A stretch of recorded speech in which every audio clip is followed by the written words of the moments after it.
What does it mean to be Canadian? What does it mean to be me? I am not one thing. That idea is a delusion, one that has plagued the world for all of history. I don't feel that side of my own self, if it even exists.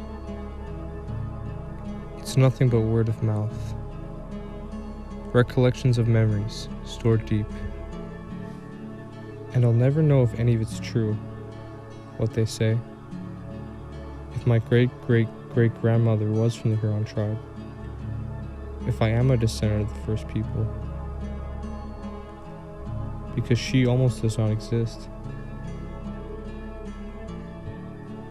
Because there's only one photo and a name. Nothing saying what she did. Just a short string of words, maybe describing who she was.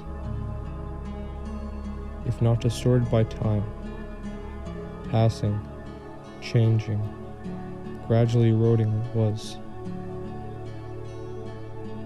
And I'll never know what happened, how this world treated her,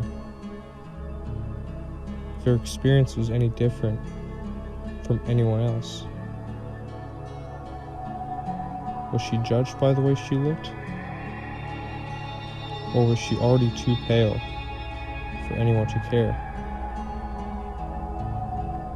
Even if it were true, even if she was really Indigenous, what does it mean now?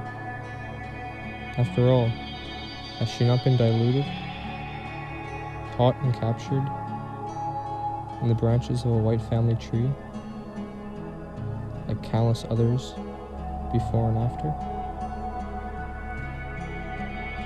So who are my people? When they ask where my ancestors were from, who they were, what do I say? My great-great-great-grandmother was from the Huron tribe, the Wyandot people. I am part Indigenous. These words only bring guilt, if anything else. It feels as if I am profiting from the destruction of a culture, the destruction of lives, of the people I claim to be a part of by blood,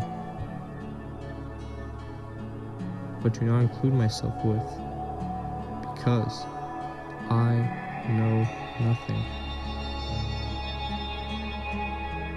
Besides what is briefly taught to us in school, what the news tells me, what my parents have said, about the people living up north in third world conditions, the same people guarding their land from destructive pipelines and drinking water poisoned.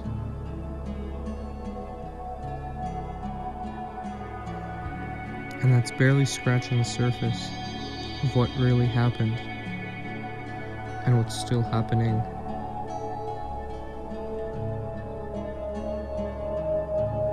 And when I look in the mirror, there's nothing I see but a Caucasian face, like almost all those around me.